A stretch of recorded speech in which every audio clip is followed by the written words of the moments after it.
Assalamualaikum warahmatullahi wabarakatuh. Waalaikumsalam warahmatullahi wabarakatuh. Bismillahirrahmanirrahim. Al-Fatihah biniyatil qabul wal husul wa ijabati kulli mas'ul wa naili kulli ma'mur wa ila hadrati sayyidina Muhammadin Rasul sallallahu alaihi wasallam wa ila arwah jami' abaihi wa ikhwanihi minal anbiya'i wal mursalin wa ahli baitihi wa dzurriyyatihi wa azwajihi thahirati ummahatil mu'minin wa kafati ashabi Rasulillah min ansarin wa muhajirin wa tabi'in lahu bi ihsanin ila yaumiddin wa ila arwah jami'il ulama'il 'amilin wal awliya'is salimin wa jami'il mu'allifil kutub khususan mu'allifil kutub allati ta'allamnaha wa 'allamnaha wa na'usu khususan mu'allif hadzal kitab Imam Tahir bin Shalih wa jami' masyayikhina wa ustadina wa mu'allimina wa jami'i walidina wa jami' ahli kubur fi hadhihi baldah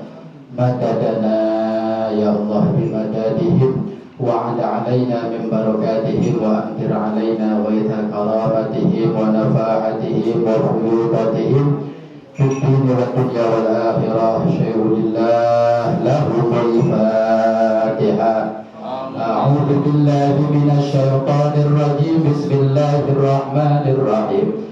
Alhamdulillahi rabbil alamin arrahmanir rahim maliki yaumiddin. Iyyaka na'budu wa iyyaka nasta'in. Ihdinas siratal mustaqim.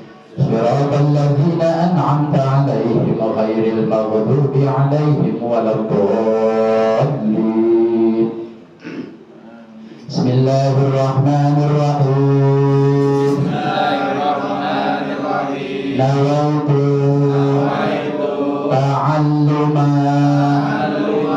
wa ta'lima wa tadhakkura wa tadhkira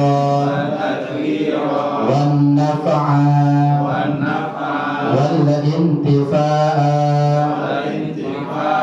wal ifadata wal istifadata wal hassa ala tamassuki bi kitabillahi wa sunnati rasulihi wa du'a ilal huda wa dalalata alal khairi ibtigha'a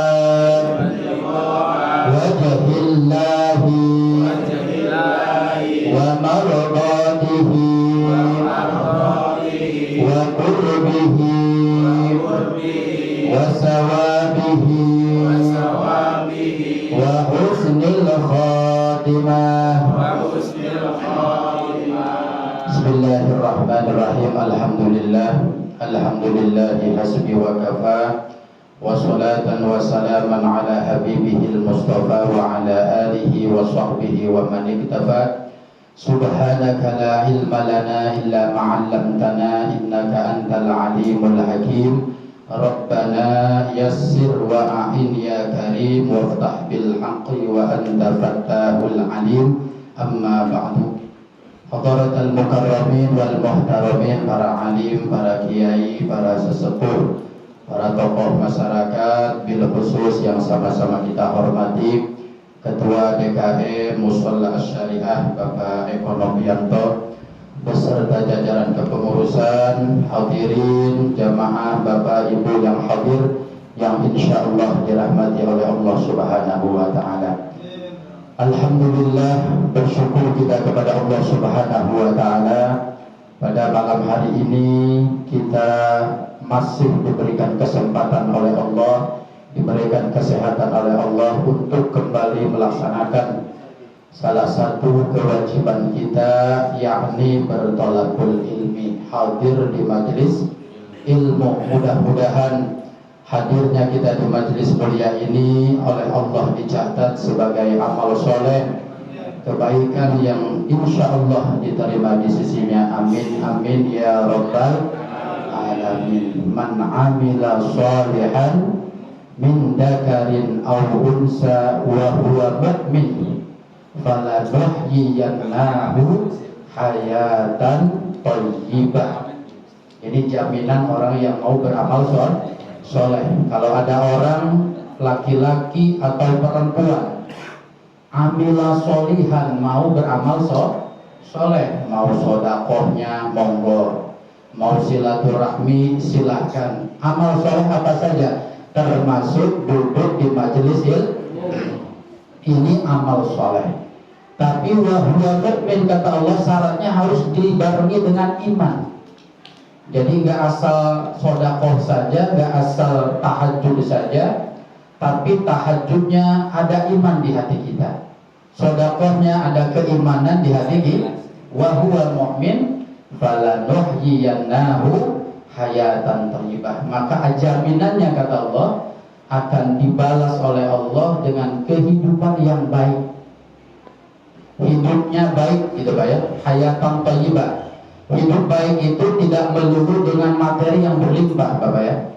Karena takutnya Bapak katanya kalau hadir ke majelis ilmu beramal soleh, rezekinya lancar, gitu ya. Itu bagian dari hidup yang baik. Tapi tidak hanya itu. Ada orang yang hayatan thayyibah, hidup yang baik ini berupa harta yang mudah, benar ada. Berlimpah gampang rezekinya, ya. Tapi juga ada yang diberikan ar-ridho bil qada. Mungkin hartanya sih cukup aja Pak, tapi ketika ada ketetapan Allah, ya, ridho dengan segala ketetapan Allah, digoncang A, digoncang B, hatinya stabil gitu Pak. Itu termasuk hidup yang baik. Jadi hidup yang baik itu Bapak Ibu bukan melulu rezekinya lancar, itu termasuk bagian dari hidup yang baik yang merupakan balasan dari amal soleh kita. Tapi juga hati yang selalu ridho atas ketetapan Allah. Enak gak Pak kalau ridho sama ketetapan Allah? Ya, ada keluarga kita meninggal, entah orang tua, entah pasangan hidup kita, mungkin anak kita, yang satu-satunya anak kita, tapi hati itu plong Pak. Ya sebab manusiawinya pasti ada sedih Pak ya. Tapi ridhonya kepada ketetapan Allah itu, itulah yang dikatakan oleh Al-Quran hayatan thayyibah. Atau wasobru alal bala, hidup yang baik itu adalah diberikan kesabaran yang berlebih dalam hati kita ketika ada musibah, gitu Pak ya. Umumnya kita kalau ada musibah gimana Pak? Goncang, pikiran, depresi mungkin ya, nyari yang macam-macam misalnya kalau orang nggak punya iman. Tapi karena dia selalu beramal soleh, oleh Allah cepat diberi kesabaran, nerimo gitu Pak ya. Sabar alal bala wa syukru alal ni'am. Termasuk hayatan thayyibah, balasan daripada orang yang selalu hadir ke majelis ilmu dan amal-amal soleh lainnya itu diberikan kemudahan bersyukur Pak. Gampang syukur lidahnya tuh Pak. Nggak nunggu transferan 100 juta dulu syukurnya Pak. Gitu ya. Ngelihat badan sehat, lidahnya tuh gampang, alhamdulillah. Punya pekerjaan, alhamdulillah. Belum lihat gajinya berapa gitu, tapi sudah alhamdulillah. Makanya di Jawa Tengah, Bapak Ibu ada namanya Kiai Syahid.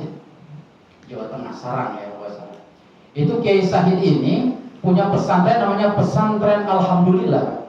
Bapak kalau ke Sarang cari pesantren Alhamdulillah namanya.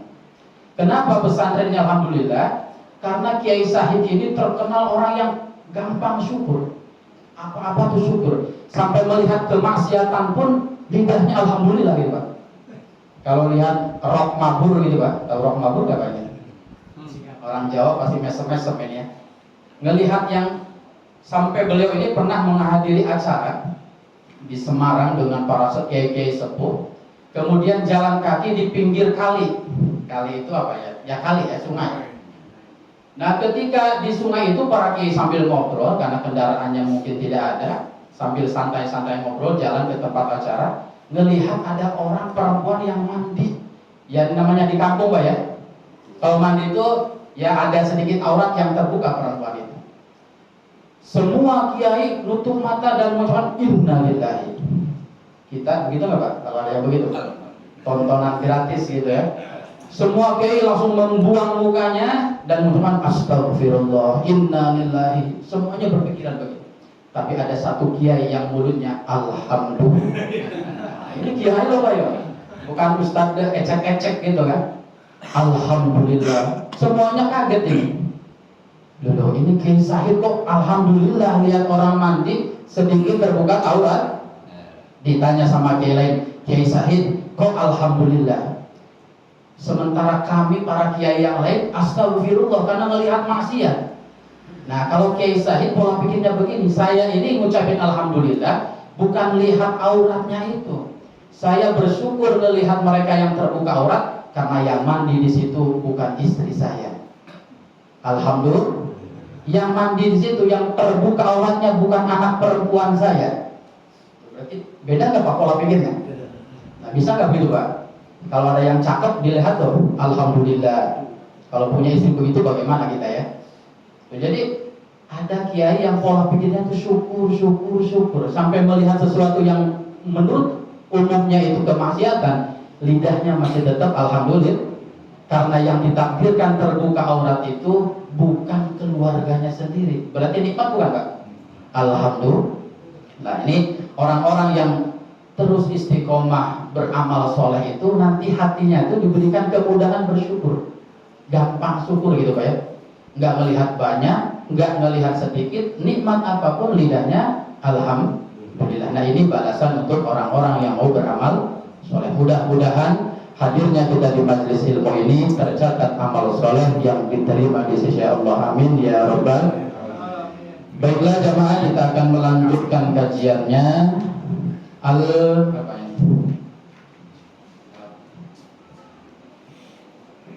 Kaifa halaman 41 ya. Di kitab saya halaman 41. Kaifa i'tiqaduka bisu'alil qabri summa na'imihi au adabi. Kemarin sudah dijelaskan sekilas tentang salah satu akidah Bapak Ibu yang harus kita imani dalam hati bahwa setelah meninggal itu nggak langsung beres urusan kita Pak ya. Jadi ada namanya su'alul malakain, pertanyaan dua malaikat Pak ya. Nanti kemarin sudah dijelaskan sekilas. Kaifa, pertanyaannya kaifa i'tiqaduka bi su'alil qabri summa na'imihi au adzabihi. Bagaimana keyakinan kita kepada pertanyaan di alam kubur? Bagaimana cara mengimani adanya pertanyaan di alam kubur? Bagaimana nata hati kita Bapak Ibu kalau kita mengimani akan adanya pertanyaan di alam kubur? Kita iman pasti Pak ya, setelah meninggal tuh nggak beres kita tuh. Ada fase-fase hidup yang akan kita jalani di sana, tidak beres urusannya. Ada pertanyaan malaikat munkar nakir. Bagaimana cara mengimani adanya pertanyaan di alam kubur itu? A'taqidu annal mayyita idza wudi'a fi qabrihi tu'adu ruhuhu ila jasadihi biqadri ma yafhamul khitab wa yaruddul jawab. Itu yang pertama. Jadi manusia, termasuk kita yang hadir di majelis ilmu ini, laki-laki atau perempuan, bahkan non muslim sekalipun, ini dalam hidup ini Bapak Ibu kita ini akan mengalami fase-fase kehidupan ya. Jadi nggak mungkin Bapak bayi terus Pak ya. Ada fase nutfah kata dalam Al-Quran. Nutfah itu setetes air mani. Awalnya kita tuh Pak ya, itu tahapan kita di kehidupan itu menjadi nutfah dulu. Nutfah itu setetes air mani. Setelah itu menjadi segumpal daging, kemudian menjadi bayi lahir. Setelah lahir ada tahapan lagi namanya bayi mungkin Pak ya. Kemudian anak-anak. Anak-anak selesai, remaja. Remaja selesai, terus nggak ada orang yang dalam satu kondisi terus Pak ya. Bahkan termasuk nasib pun ya, itu akan berubah-ubah. Sekarang sehat, besok bisa sakit. Itu pasti dialami oleh siapa saja. Jadi Bapak kalau hidupnya ada sakitnya, jangan merasa paling sendirian Pak ya. Tetangga Bapak juga sama, tetangga Ibu juga sama. Kalau lagi moneter, lagi dompetnya kempes, tetangga ibu juga sama. Jadi jangan dikira yang rumahnya 3 tingkat, mobilnya 5 itu nggak ngalamin kondisi-kondisi sulit ekonomi, Pak. Cuma sawang sinawang gitu, Pak ya. Kelihatannya kalau orang punya mobil 5 tuh nggak pernah stres. Padahal mungkin stresnya lebih stres dari kita, Pak ya. Karena ada 5 mobil yang harus dirawat. Bapak yang cuma punya Supra, yang lebih enteng, Pak. Paling bulan kali 50.000 ganti oli doang kan. Coba yang punya mobil gimana? Gitu ya. Punya mobil 3 berarti ganti olinya berapa? Ban pecah berapa? Lah kalau ban mobil motor Supra yang paling berapa tuh gantinya? Jadi orang yang semakin sedikit punya itu semakin sedikit kesusahannya, kata Ibnu Athaillah begitu ya. Nah jadi manusia itu akan mengalami tahapan yang berbeda-beda. Tidak ada orang yang dalam satu kondisi saja hidupnya. Tidak sehat terus, nggak ada. Sakit terus, nggak ada. Gitu ya. Miskin terus, nggak ada kenaikan ekonomi. Dulu gajinya mungkin 1 juta 1 bulan. Sekarang bisa jadi sudah 4 juta mungkin. Mungkin nanti 4 juta turun lagi 2,5 juta bisa jadi. Itulah yang dikatakan Al-Quran. Latarkabunna tobakon an tobak. Ada apa ya? Surat Al-Insyiqaq itu dalam Al-Quran. Latarkabunna tobakon an tobak. Manusia itu kata Allah akan mengalami tobakon an tobak. Ada fase-fase kehidupan yang akan dilalui. Gak ada yang satu kondisi saja, gak. Bapak dulu kan gantengnya minta ampun, Pak ya. Istrinya juga cakepnya minta ampun. Sekarang gimana? Kalau udah ngambil cermin udah agak keriput gak, Pak? Ya, di jalan gitu ya. Ya, nggak laku kita udah. Nggak ada yang nengok, Pak. Nah itulah tobakon an tobak. Ada fase-fase kita sudah keriput. Ada fase-fase kita sudah tidak sehat seperti dulu. Ada fase-fase dulu mah kalau ke Cikarang naik motor tuh nggak pakai jaket tuh biasa, Pak, badan tuh. Lah sekarang baru di Tambun aja udah muter balik kita ya, muntah di tengah jalan. Itulah tobakon an tobak. Jadi ada bahasa menolak tua gitu, Pak ya. Itu kalau di yang main sosmed hashtag menolak tua, yang nggak bisa ditolak tua. Ya kalau sudah saatnya tua, ya tua, gitu ya. Apalagi menolak mati, udah nggak bisa, Pak ya. Disogok berapapun nggak bisa. Nah, jadi latarkabunna tobakon an tobak. Nah, pada puncaknya nanti manusia ini punya jatah hidup, Pak ya. Pada saatnya sih nanti ada jatah hidup. Ada yang 60 meninggal, ada yang 40 meninggal, ada yang 35 meninggal. Semuanya dirahasiakan oleh Allah. Tinggal siap atau tidak kita siap meninggal ini. Saya masih muda. Kalau sudah saatnya datang nggak bisa, harus pulang, gitu ya. Saya udah capek nih, udah 70 tahun pengen pulang. Kalau belum datang masanya, belum bisa. Kullu nafsin dha'iqatul maut. Ini yang harus kita ingat gitu, Pak ya. Bahwa kita tuh di dunia nggak selamanya. Pasti ada saat kita tuh apa? Kita tuh akan kembali kepada yang punya Allah Subhanahu wa ta'ala. Bisa besok, bisa nanti malam, bisa pulang dari majelis ilmu. Makanya orang yang imannya kuat, dia hati-hati terus hidupnya karena khawatir habis ini meninggal, habis ini meninggal. Walaupun sehat, banyak gak Pak yang meninggal? Banyak gitu. Makanya selalu hati-hati, selalu waspada karena al-mautu ya'ti fuj'atan, kata Luqmanul Hakim. Mati itu mayoritas, Pak. Mati itu datangnya fuj'ah, kaget semuanya. Enggak ada yang, ya ada yang matinya sakit dulu, tapi yang kaget itu banyak sekali. Mautul fuj'ah namanya, mati kan kaget. Nah, setelah kematian, ya hewan juga mati, Bapak Ibu ya, tumbuhan juga mati. Tapi matinya kita manusia itu enggak selesai. Nggak selesai urusan gitu, Pak ya. Kalau hewan, sapi disembelih ya beres sudah. Kambing mati ya beres sudah. Sudah dimakan kita, udah urusannya nggak ada apa-apa sama Allah.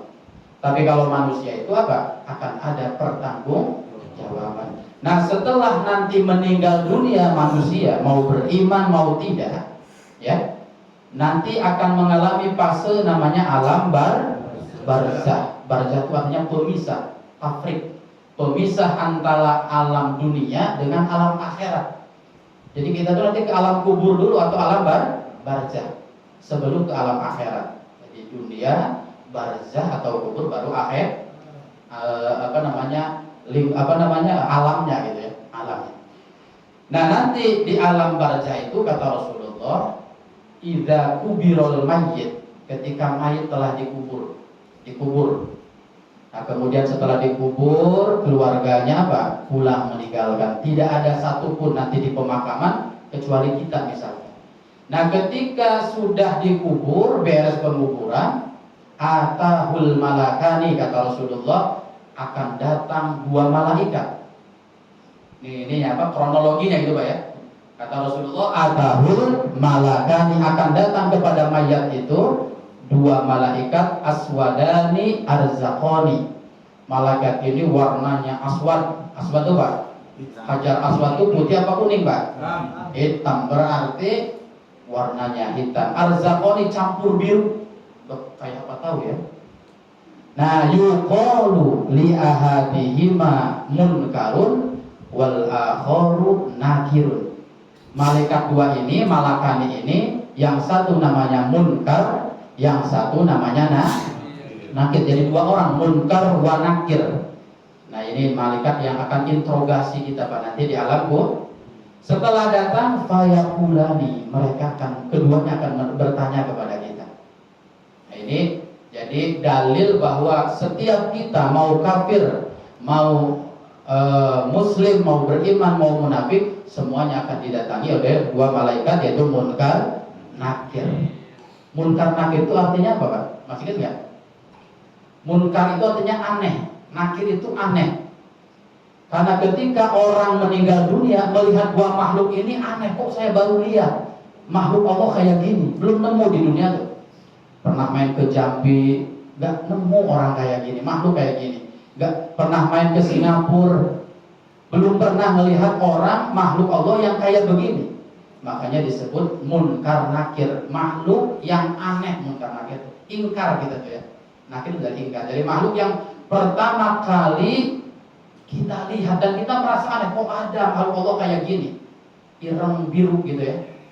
Gitu. Jadi makanya dikatakan sebagian ulama tapi ya, sebagian ulama adalah munkar nakir. Nah, sebelum ditanya itu Imam Al-Muzani ya. Jadi sebelum malaikat ini bertanya itu summahum fil dharta. Jadi kuburan itu akan menyempit gitu kan. Summahum ba'da dhartatin fil kubur wa hum musa'alun, kata Imam Muzani. Sebelum ditanya itu kuburan itu akan menyempit. Jadi tadinya ukuran misalkan Pak ya, lebarnya 1,5 meter, panjangnya 3 meter, nanti akan ngepres gitu Pak, ngepres dan sesaknya minta ampun. Kata Imam Al-Muzani, dan semua makhluk Allah itu mayat ketika masuk ke alam kubur, sebelum ditanya itu kuburannya akan menyempit, ngepres dengan badan kita, ngap gitulah kalau kita akan ngap. Dan itu semua makhluk Allah, mau orang kafir, mau orang beriman, ngalamin itu loh, doktor itu penyempitan alam kubur. Nah, setelah itu baru wahum musa'alun, baru ditanya. Semua, bahkan kelasnya sahabat Nabi, ada sahabat Nabi namanya Sa'ad bin Mu'ad, orangnya solehnya minta ampun.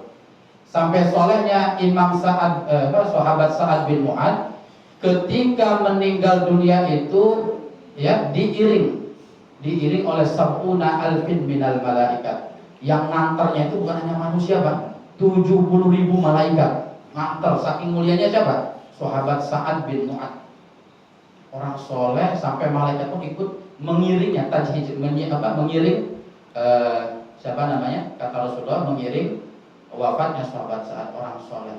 Tapi setelah dikuburkan ya sama, disempitkan dulu kata Rasulullah badannya, kayak dikempes gitu ya. Tapi summa faraja'anhu. Tapi kalau orang beriman kata Rasulullah, setelah sempit itu dilonggarkan kembali. Ketika malaikat bertanya tuh, napasnya udah longgar lagi karena tempatnya dilebarkan kembali. Tapi khusus untuk yang beriman, summa faraja'anhu. Kemudian direnggangkanlah alam kuburnya. Itu akidah ya Pak ya. Walaupun kita belum mengalami, Bapak Ibu nanti di sana seperti apa, harus diyakini dari sekarang. Setelah meninggal itu ada fase nanti ditanya oleh 2 malaikat. Nah, bagaimana kita mengimani bahwa adanya pertanyaan 2 malaikat? Yang pertama di sini dijelaskan annal mayyita idza wudi'a, ketika diletakkan ya fi qabrihi, di dalam kuburnya. Jadi setelah diletakkan atau setelah dikubur setelah ditaruh di alam kubur, tu'adu ruhuhu, dikembalikanlah ruhnya. Coba ya, ini harus diyakini bahwa setelah kita meninggal dikubur, kemudian setelah yang mengantar ini kembali, dikembalikan lagi, ditiupkan lagi ruh ila jasadihi, kepada jasadnya mayit. Jadi ketika mau meninggal kan ruhnya diambil, Pak ya. Meninggal kita. Setelah nanti dikubur, dikembalikan lagi biqadri ma yafhamul khitab wa yaruddul jawab. Ruh itu dikembalikan agar nanti dia mampu mengerti pertanyaan malaikat dan bisa menjawab pertanyaan malaikat. Nah gitu Pak ya. Jadi setelah meninggal ruhnya ditiupkan kembali. Apa itu ruh Pak? Ruh itu apa? Roh kalau kita ya. Roh atau ruh. Apa ruh itu? Awas ada roh jahat katanya. Roh jahat itu apa? Rohnya nggak ke majelis taklim apa gimana dulunya? Apa gimana tuh? Ruh ya. Ruh kalau bahasa kita itu roh ya. Roh. Ruh ya. Jadi ruh itu seperti apa bentuk? Ruh itu apa? Seperti apa? Bentuknya kayak gimana ruh itu? Perlu nggak kita membahas tentang dunia roh gitu ya? Ruh-ruhan begitu. Nah ini oleh para ulama dibahas Bapak Ibu ya. Ada ulama yang ingin mengartikan makna ruh yang kreatif. Kata para ulama, sebagian para ulama, ruh itu adalah juz'un latifun ya. Juz'un latifun, sesuatu yang sangat lembut sekali. Kayak angin gitu Pak ya. Angin itu kan lembut sekali Pak. Ada tapi lembut, saking lembutnya nggak kelihatan. Juz'un latifun mustabiqun fil badan. Jadi sesuatu yang amat lembut, saking lembutnya nggak kelihatan Pak. Ruh itu nggak kelihatan karena saking kecil lembutnya. Mustabiqun fil badan, yang menjalar di seluruh badan. Jadi di mata ada ruhnya, di telinga ada ruhnya gitu kan. Semuanya ada ruhnya. Ya, fatadharu bihil hayat. Dengan ruh itu kata para ulama, manusia akhirnya hidup. Jadi ruh itu secara umum kata para ulama, sesuatu yang lembut sekali, yang menjalar di seluruh anggota badan kita, yang dengan wasilah ruh itu hiduplah kita manusia. Jadi tangan ini bisa gerak karena ada ruhnya di dalam ini. Mata ini bisa mengedip Bapak Ibu karena ada ruh di mata kita. Ya. Kemudian kaki bisa melangkah karena ada ruhnya. Ya. Nah, makanya dengan ruh itu kita bisa hidup. Ketika dicabut ruh itu, ya sudah tidak bisa ngapa-ngapain. Mata nggak bisa ngedip, mulut nggak bisa gerak, kaki nggak bisa berjalan, karena ruhnya sudah diambil oleh Allah. Jadi ruh itu seperti itu. Tapi Imam Baizuri kata beliau, ruh itu nggak perlu banyak dibahas katanya. Ngapain ngebahas ruh? Gak usah mendalam ruh itu bagaimana bentuknya. Ruh itu bentuknya segitiga apa jajar genjang misalnya, apa persegi gitu enggak. Kenapa? Kata beliau, ruh itu yakini saja ada gitu deh. Di dalam manusia ini ada ruh, yang ruh itu menjadi wasilah hidupnya manusia, menjadi wasilah hidupnya hewan dan lain sebagainya. Hanya cukup itu aja. Gak usah ruh itu kayak gimana sampai pusing, sampai rontok rambutnya Pak. Membahas ruh misalkan gitu ya. Karena apa? Karena Allah pun meminta kita jangan terlalu banyak membahas ruh. Nabi Muhammad itu dulu ditanya oleh orang kafir. Cari pertanyaan nih orang kafir yang kira-kira Nabi Muhammad ini sekak-seker gitu, nggak bisa jawab. Apa? Tanya masalah roh Nabi Muhammad. Makanya ada dalam surat At-Taubah itu Pak ya, wa yas'alunaka 'anir ruhi. Pasti Bapak pernah baca ya. Orang-orang kafir bertanya kepada engkau Muhammad, apa itu ruh? Ruh itu apa wahai Muhammad? Bentuknya kayak gimana? Loncong apa bulat itu ruh? Kemudian di mana saja ruh itu? Dijawab oleh Allah, qulir ruhu min amri rabbi wa ma utitum minal ilmi illa qalila. Ini ya, atau 85 kalau salah. Nah itu kata Allah, Muhammad kalau ada orang yang bertanya kepadamu tentang ruh, katakan kepada yang bertanya, qulir ruh min amri rabbi. Ruh itu urusan saya udah. Kamu tinggal ibadah saja udah. Jangan membahas yang menjadi urusan saya. itu daerah kekuasaan saya kalau gitu ya. Jadi ruh itu bagian atau urusannya saya. Wa ma utitum minal ilmi illa qalila. Kalian tidak diberikan pengetahuan tentang ruh. Kalaupun dikasih illa qalil, hanya sedikit saja. Nah, ini isyarat dari Allah, jangan terlalu banyak membahas tentang ruh. Sudah cukup mengimani, kata Imam Baisuri, ruh itu ada. Ketika ruh itu ada di jasad kita, kita hidup. Dan ketika diambil ruhnya berarti kita udah beres, segitu cukup, Pak. Itu tentang ruh. Nanti orang yang meninggal dunia itu, ya, di sini dijelaskan, ruh itu ditiupkan kembali kepada jasadnya. Jasad kita ini, Pak, ditiupkan kepada ruh agar apa? Agar nanti jasad dan ruh ini bisa memahami pertanyaan malaikat itu. Karena kalau orang nggak ada ruhnya, orang mati ditanya gimana, Pak? Ya sampai kita ngeden kayak gak bakal jawab, Pak. Karena ruhnya udah nggak ada. Nanti kalau di sana jasad kita nggak ditiupkan ruh, ya nggak bisa memahami omongan malaikat. Boro-boro bisa menjawab.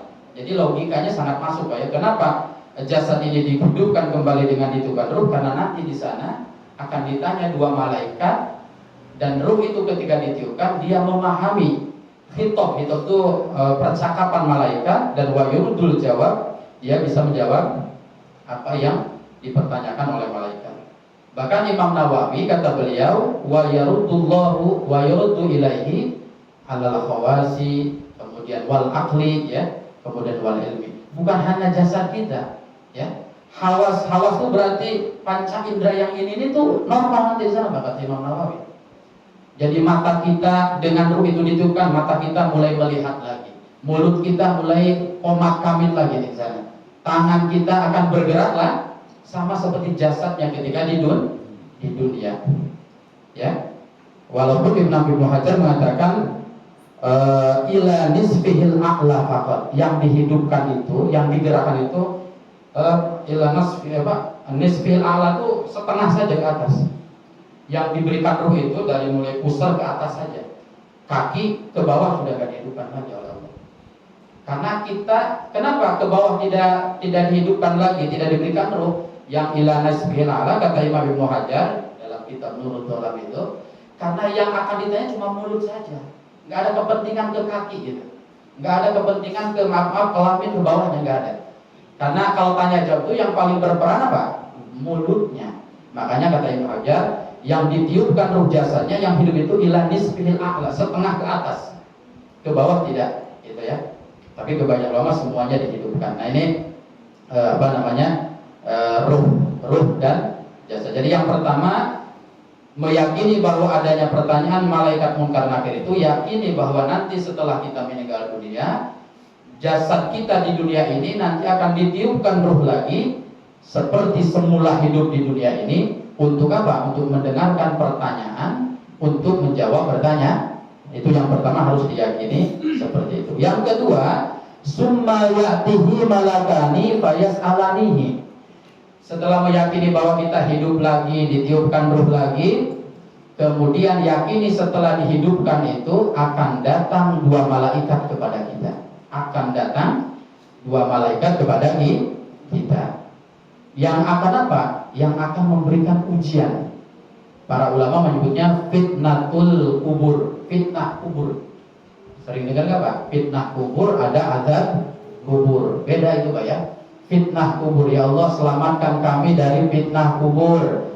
Ibu sering minta, ya Allah selamatkan kami dari azab kubur. Azab dan fitnah itu beda, ya. Kalau fitnah itu artinya apa? Fitnah kubur itu al-imtihan bisu'alil malakain. Jadi fitnah kubur itu adalah pertanyaan dua malaikat, yaitu munkar nakir. Jadi kita sih pengennya jangan ditanya oleh malaikat, karena nanti ada man ustusnia, nanti ada yang saya jelaskan, ada orang-orang yang tidak ditanya di alam kuburnya. Jadi memang semuanya ditanya, tapi ada man ustusnia, orang-orang yang dikecualikan. Pengecuali itu ada nanti, ya. Tapi umumnya orang nanti ditanya. Nah, ini jadi fitnah kubur itu artinya apa? Ujian berupa pertanyaan dari dua malaikat, disebut fitnah kubur. Jadi kita minta sama Allah tuh, ya Allah selamatkan dari fitnah kubur itu. Ya Allah jangan ditanya lagi sama malaikat deh.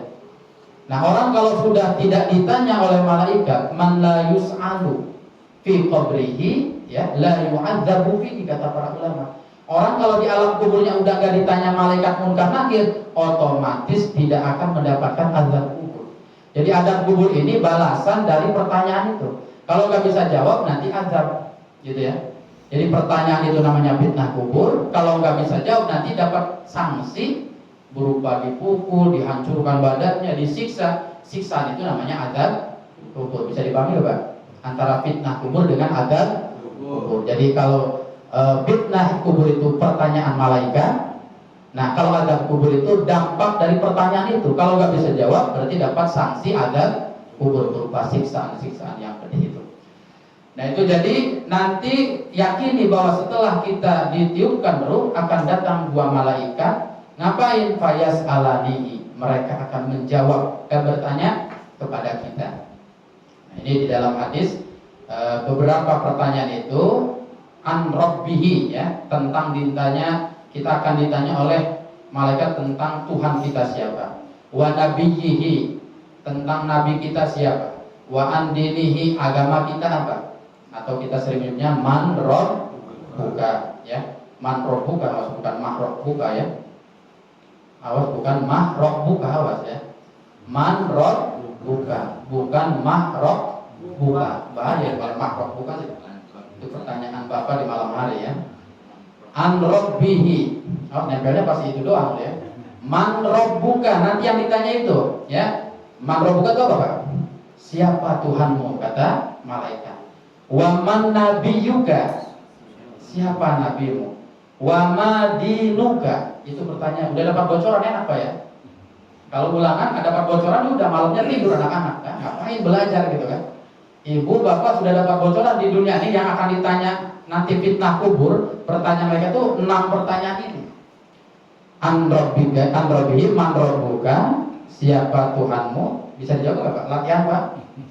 Man rabbuka, Allah Rabbi, itu ya. Wa man nabiyuka, siapa nabimu? Muhammad nabiyyi rusuli, bisa ya. Wa an dini, wa ma dinuka, apa agamamu? Al-Islam dini, Islam agamaku.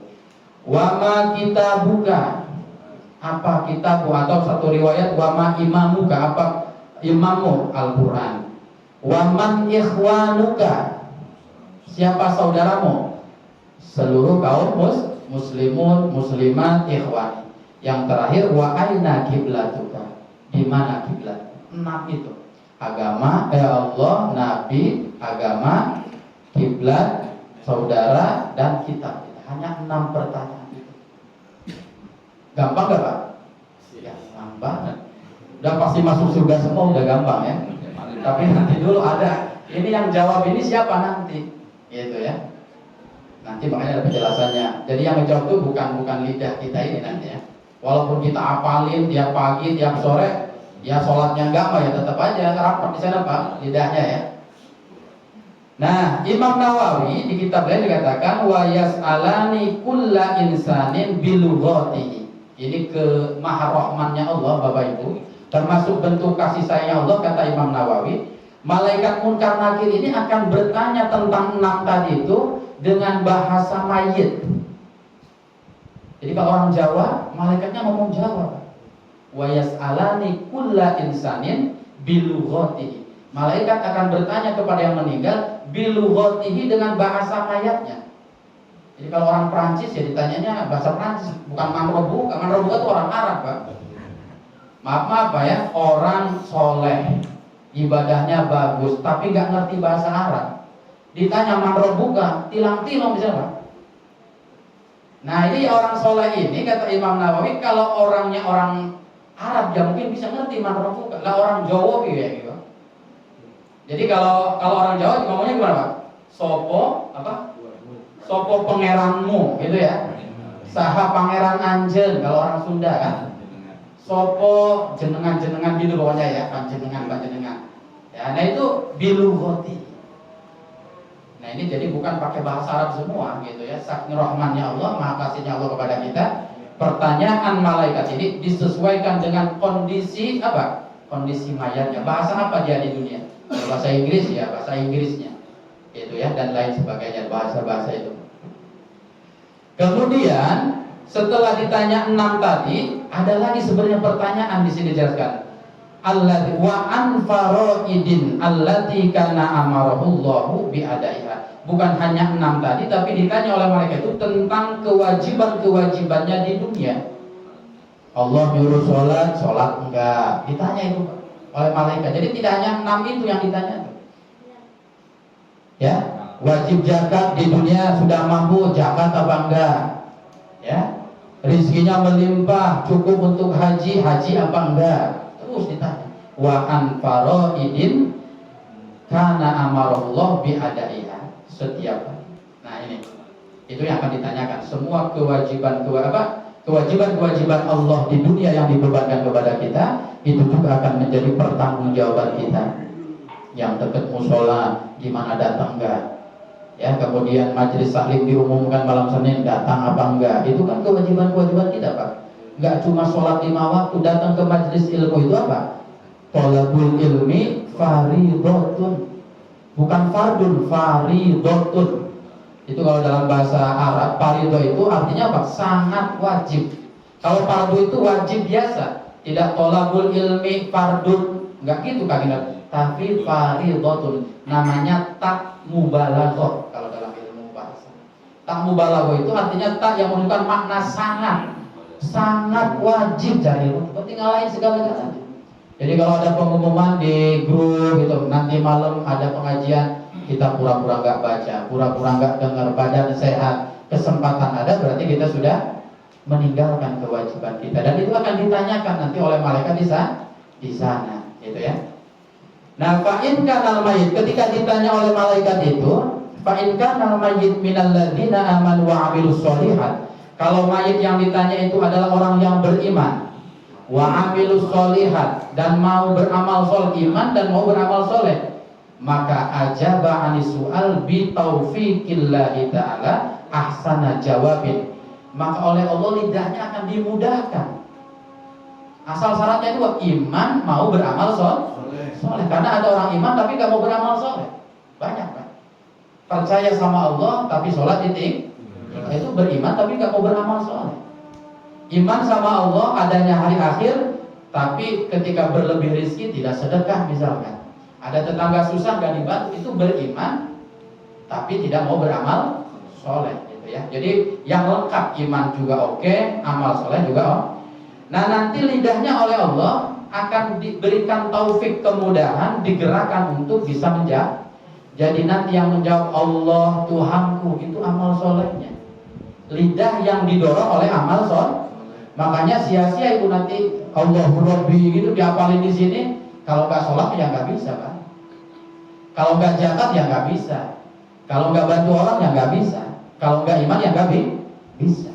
Jadi yang nanti menjawab itu adalah Pak, orang yang beriman dan beramal soleh dibantu oleh pertolongan Allah Subhanahu wa Ta'ala. Dan jawabnya min ghairi khaufin. Tadi kan malaikat siapa tuh Munkar Nakir itu udah bentuknya kayak apa tahu ya.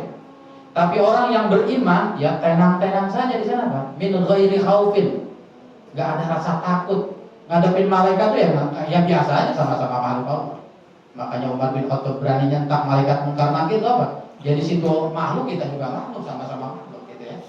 Nah itu jadi orang yang beriman itu tidak ada gemetar ketika bertemu dengan malaikat Munkar Nakir. Min ghairi khaufin waladtirabin, tidak ada rasa gemetar gitu ya.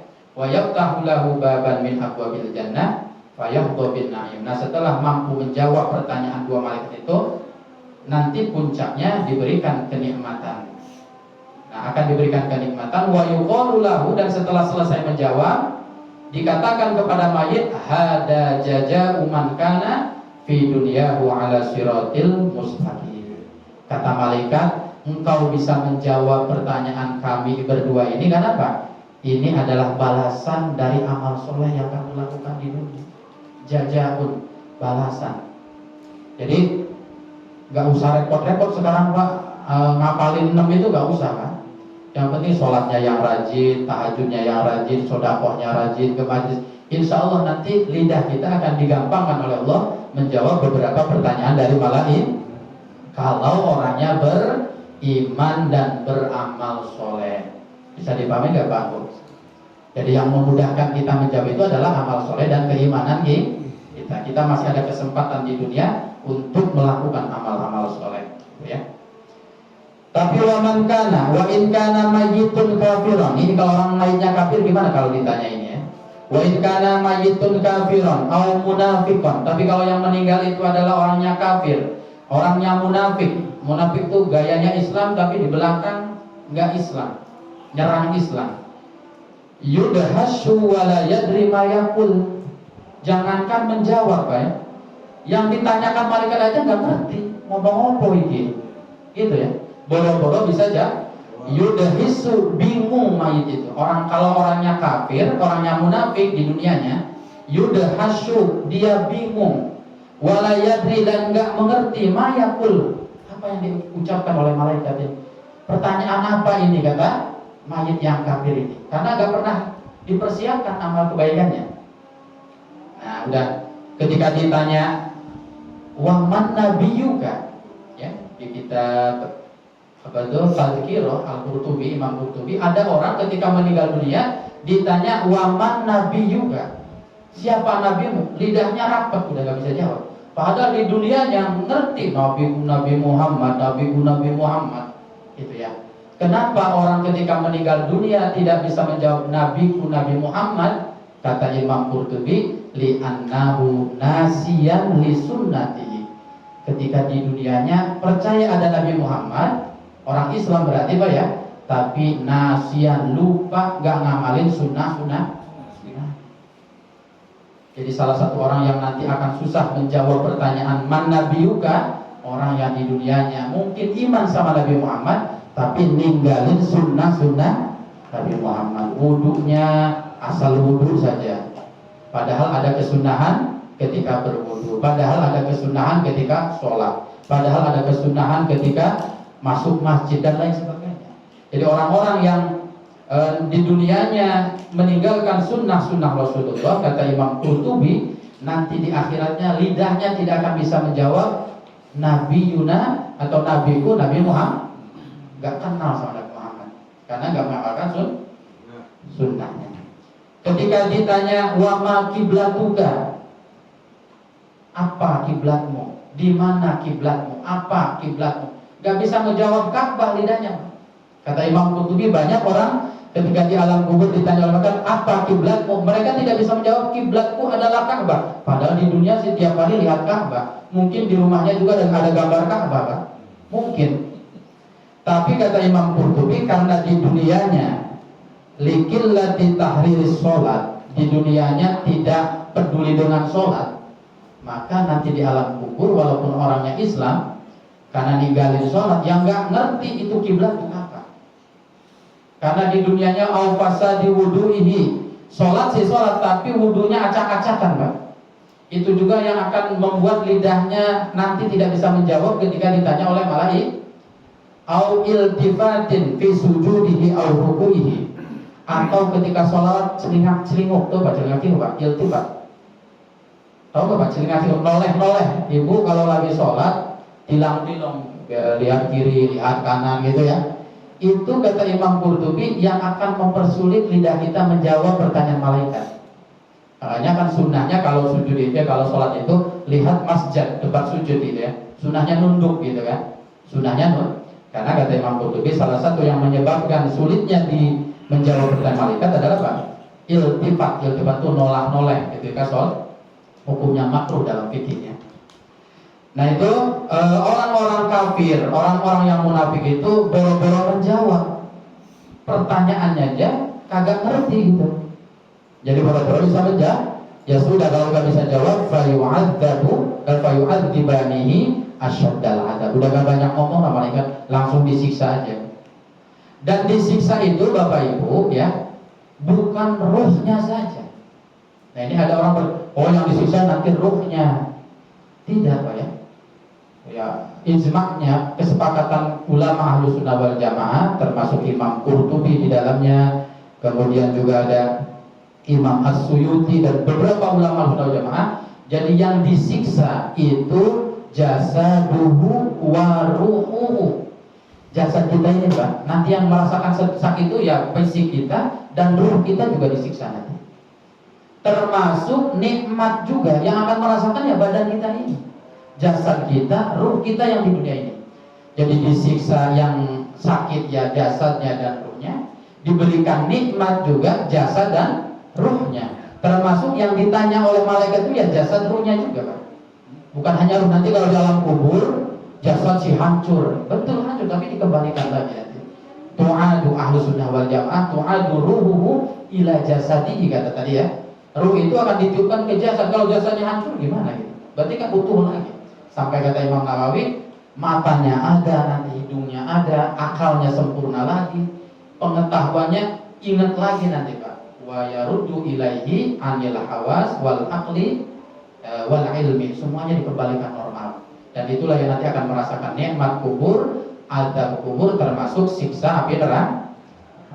Nah ini keyakinan yang harus kita tanamkan ketika kita iman kepada pertanyaan dua malaikat di alam kubur. Kata para ulama, tanamkan, yakinkan di dalam hati bahwa setelah kita meninggal dikembalikan ruh kita kepada jasad. Yang kedua, setelah itu kita akan ditanya oleh dua malaikat dengan 6 pertanyaan dan tentang kewajiban-kewajiban kita selama di dunia, dikerjakan apa tidak. Kemudian yang terakhir, yakini bahwa setiap mayit yang beriman, yang beramal soleh, nanti lidahnya akan dimudahkan oleh Allah untuk menjawab pertanyaan malaikat. Sementara orang yang kafir, orang yang munafik, gitu ya, itu yudahas, akan dibingungkan oleh Allah, bahkan boro-boro menjawab pertanyaannya pun gagal. Fayu'adzibanihi, maka disiksalah mereka. Itu 4 inilah yang harus diyakini di dalam hati. Tapi nanti ada orang-orang yang dikecualikan. Ada, kata ulama, jama'atun mahsusin. Ada orang-orang khusus yang melewati, nggak ditanya gitu Pak. Ada beberapa orang yang setelah meninggal ke alam kubur itu langsung enak hidupnya gitu Pak, nggak melewati fitnah kubur. Nanti masuk nggak nih kita ya? Yang pertama kata para ulama, al-anbiya, para nabi. Jadi nabi itu nggak ada pertanyaan malaikat Pak. Coba kalau Nabi Muhammad ditanya, man nabi juga, ya jeruk makan jeruk Pak. Siapa nabimu? Aku. Nggak keren banget jawabannya ya. Nabi Muhammad ditanya siapa nabimu? Ya saya. Gimana itu kan?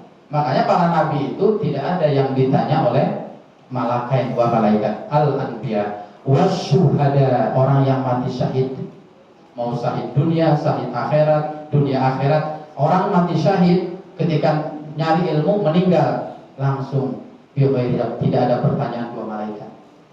Ya. Nah kalau orang udah nggak ditanya malaikat ya sudah aman pasti Pak.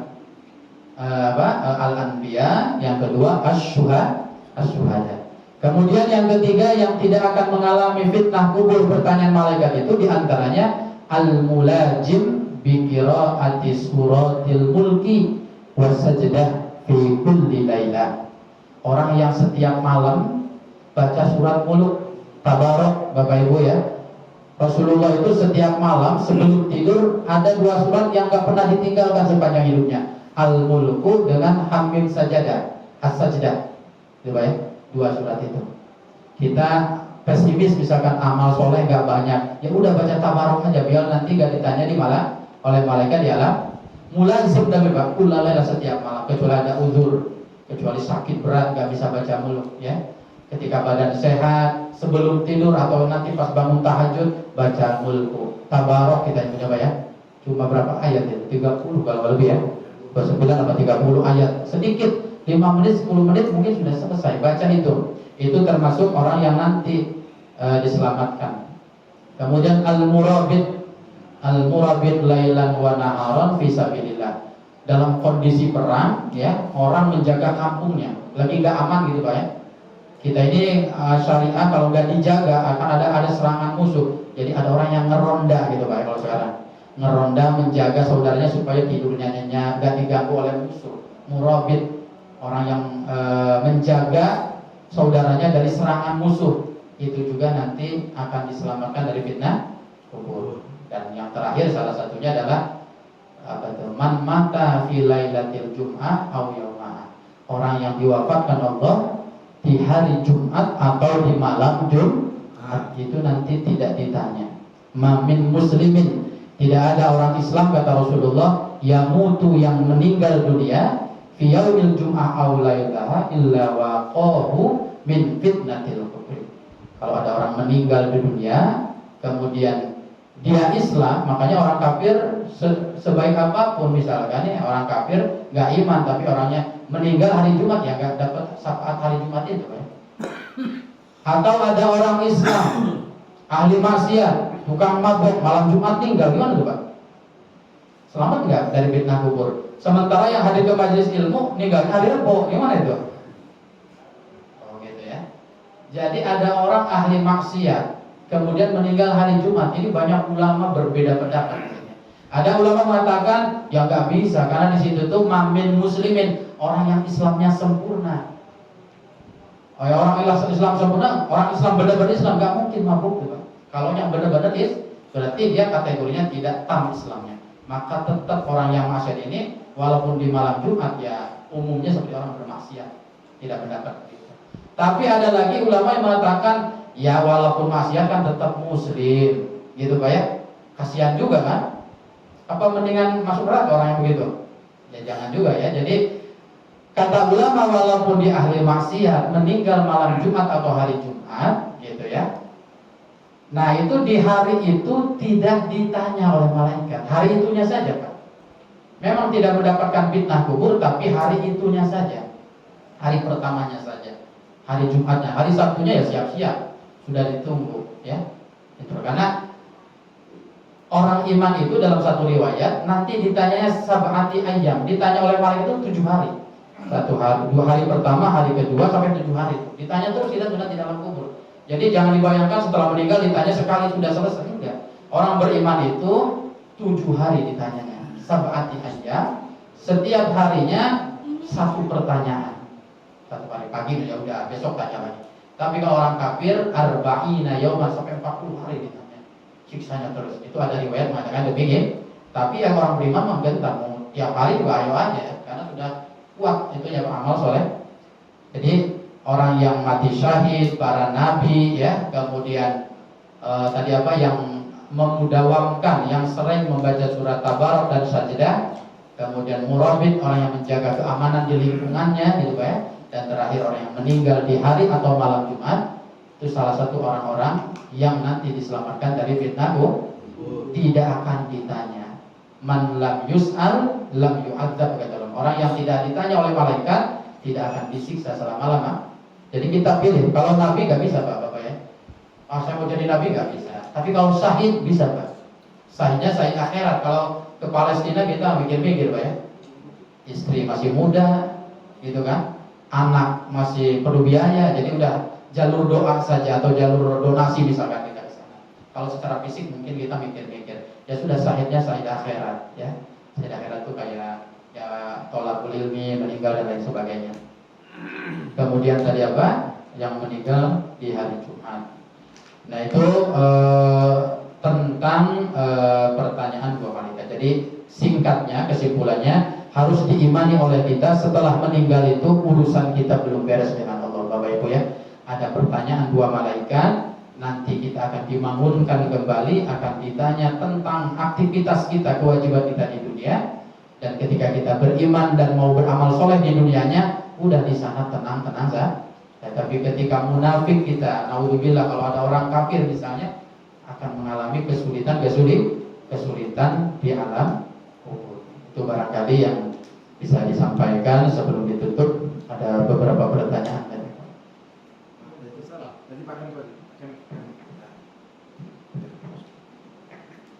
Assalamualaikum warahmatullahi wabarakatuh, Pak Ustadz.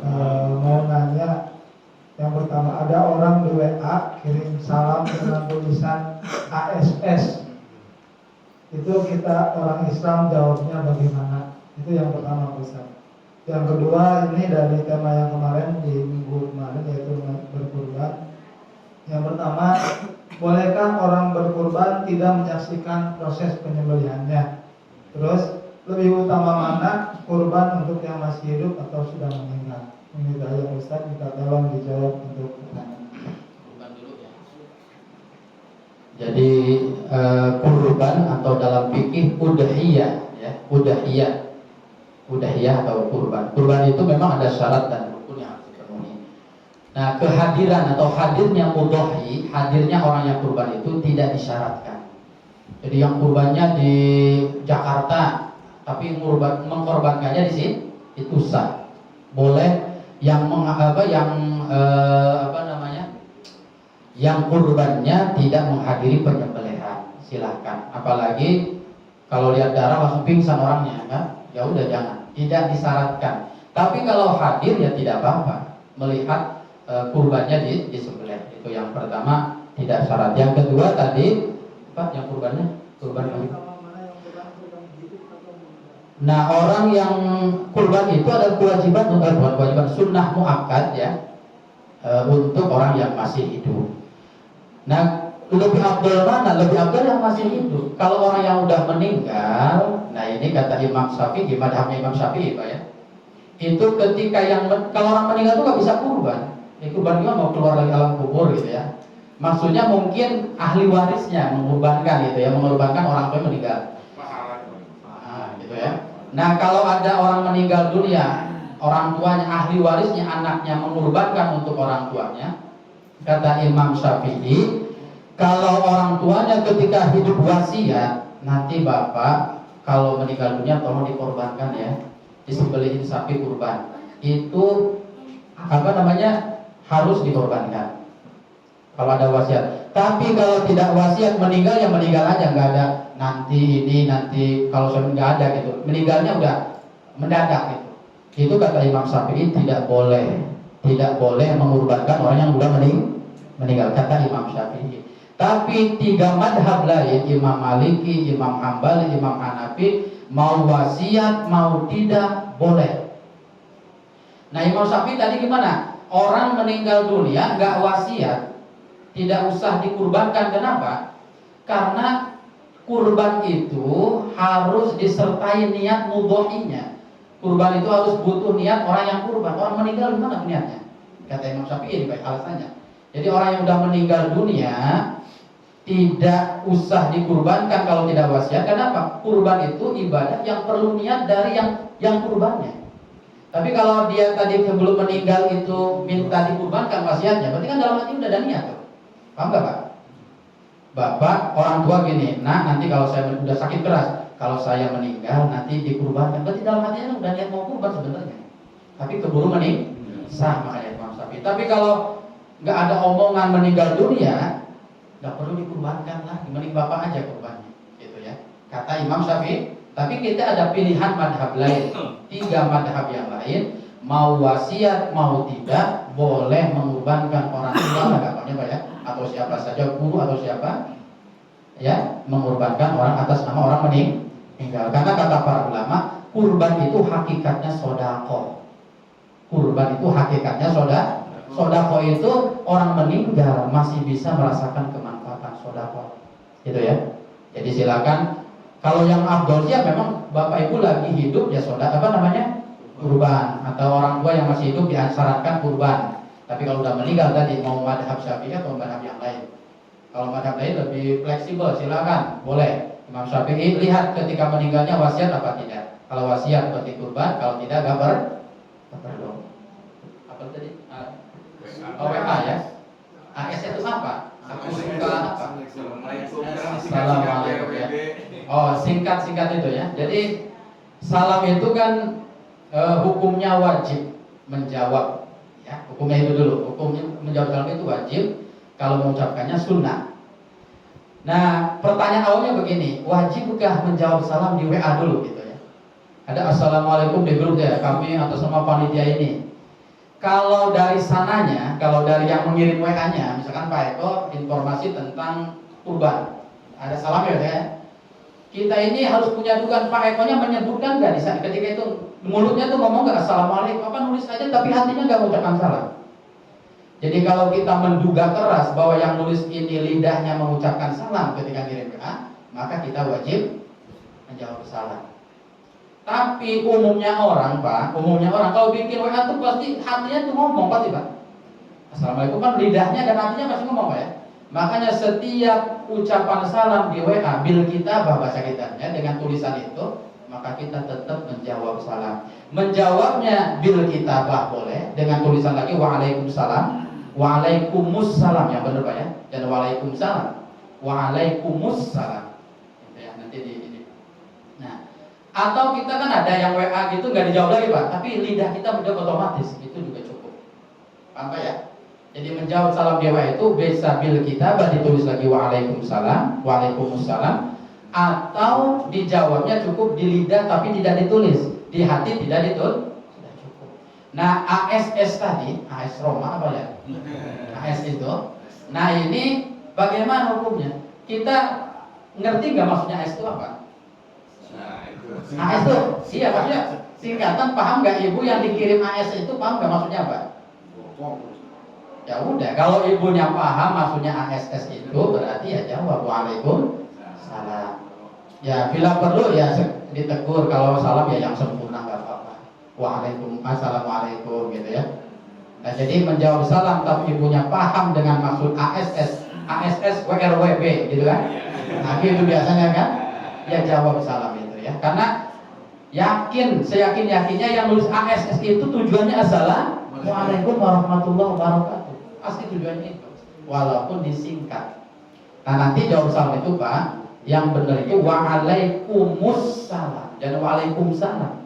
Kenapa? Karena kata Al-Quran wa idza huyyitum bi tahiyyatin farudduha bi ahsaniha. Ya. Fahayyu bi ahsaniha aw rudduha. Jadi kalau kita diberikan salam, maka jawablah salam yang sesuai atau lebih baik daripada salam. Jadi kalau kita nih Assalamualaikum, orang kita Assalamualaikum itu ada alif dan lam Pak ya. Assalamualaikum. Bisa dibayangkan ya tulisannya Pak?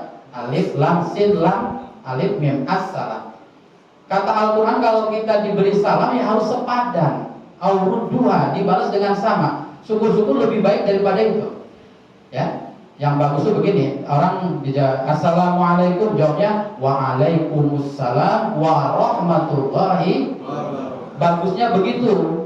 Tapi kalau ingin sama aja jadi Assalamualaikum ya kitanya Waalaikumsalam. Karena ketika kita jawab Waalaikumsalam berarti kita membuang alif dan lam tuh Pak. Bisa dibayangkan tulisannya Bapak Ibu. Assalamualaikum ada alif dan lam, baru sin. Kan ada alif al. Assalamualaikum. Kalau kita mengucapkan waalaikumsalam berarti awalnya terhilang, ya Pak ya. Tapi harusnya waalaikumsalam. Kalau yang salah itu ada awalnya ditasdidkan. Jadi waalaikumsalam itu yang sesuai dengan tuntunannya. Jadi assalamualaikum, waalaikumsalam warahmatullahi wabarakatuh. Assalamualaikum. Semoga keselamatan. Nah kalau assalamualaikum itu ada awalnya Pak ya, Bapak Ibu. Kalau assalamualaikum ada awalnya, semoga keselamatan bagimu yang mengucapkan salam. Itu awalnya namanya al-ma'rifat kalau dalam bahasa Arab. Tapi kalau assalamualaikum waalaikumsalam, sinnya nggak ada awalnya, itu umum nanti. Semua keselamatan untuk siapa saja yang ngucapin salamnya mendoakan kita, satu orang nih kita ini, tapi kita jawabnya untuk semuanya, imbang gak tuh? Ya kalau dia ngedoain kita, ya kita ngedoain dia, ngapain bawa yang lain gitu. Itu tuh. Jadi yang pertama, kenapa harus waalaikumsalam? Karena ketika ada waalaikumsalam berarti dia sama dengan assalamualaikum dengan jawabnya. Yang kedua, kalau assalamualaikum itu maknanya khusus untukmu keselamatan. Ketika waalaikumsalam berarti untuk kalian semua. Nah ini yang di depannya gimana itu ya? Jadi harus waalaikumsalam gitu ya. Assalamualaikum. Kenapa tidak assalamualaika gitu Pak ya? Kum itu kan untuk kalian semua. Ada pertanyaan kenapa tidak assalamualaika warahmatullahi wabarakatuh? Kan orangnya satu, harus kan saja. Kata Imam Nawawi dalam Marodul Labin dikatakan assalamualaikum, keselamatan buat kalian, karena di kanan kiri kita itu ada malaikat. Malaikat yang lebih dari 2, bahkan kalau malaikatnya hafadzah ada banyak ya, 10 setiap hari kita dijaga. Jadi assalamualaikum, keselamatan bagi kalian. So saya sendiri kalian. kalian itu berarti saya dan dua malaikat yang di kanan kiri.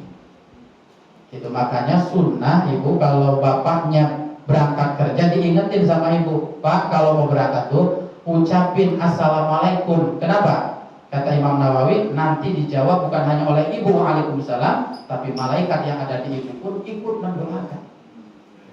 Jadi kalau ingin selamat bapaknya di perjalanan nggak tergoda sama siapa tuh, waalaikumsalam, jawab ibunya waalaikumsalam, malaikat yang ada di ibu pun mendoakan suami ibu yang bekerja itu.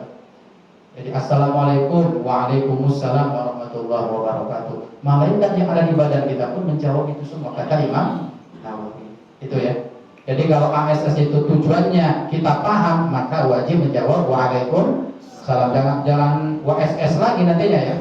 Jadi mengajar WSS gitu, apa ya WSS. Itu ya, cukup ya. Ada lagi tidak ya? Ustaz mau nanya Ustaz, itu ada orang tua mau kurban anak-anak tersebut, tapi itu belum hitam. Apakah itu wajib? Apakah itu sah? Itu yang pertama Ustaz.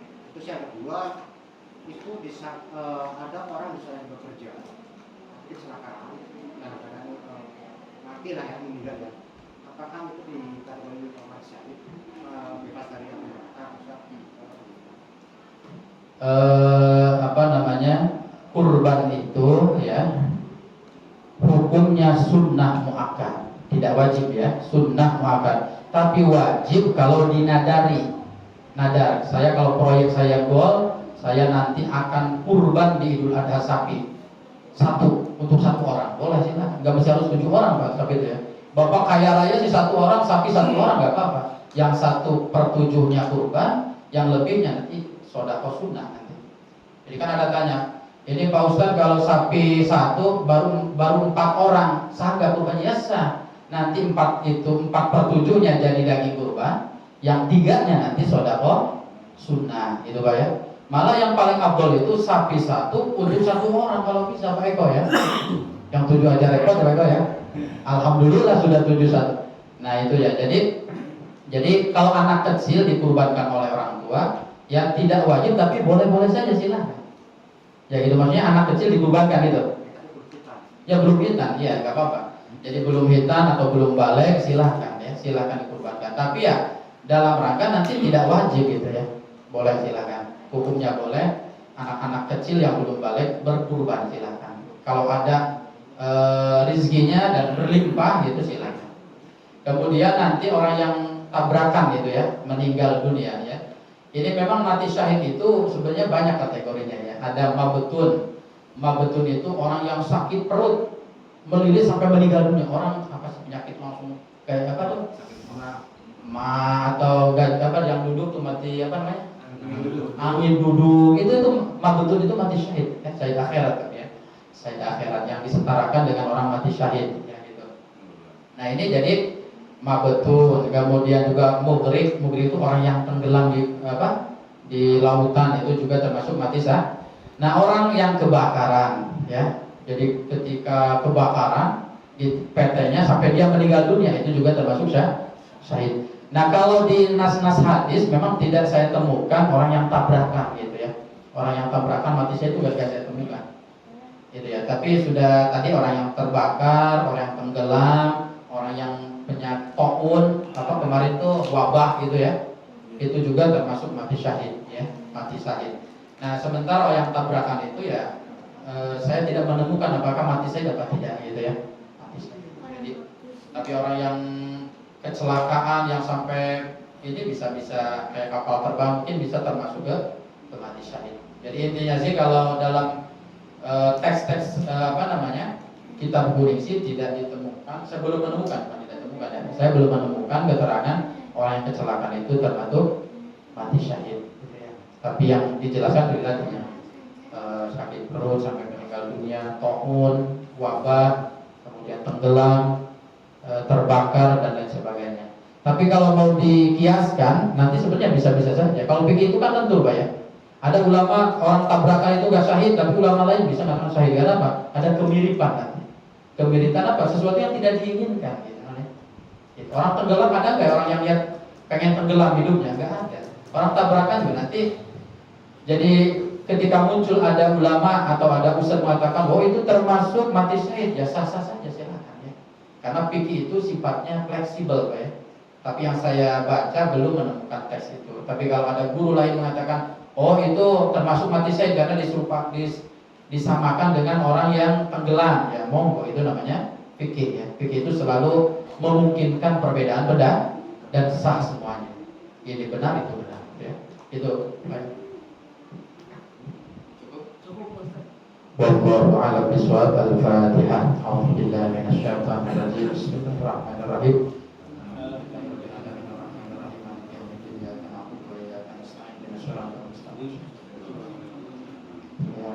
Wallahul muwaffiq ila aqwamit thoriq. Wassalamualaikum warahmatullahi wabarakatuh.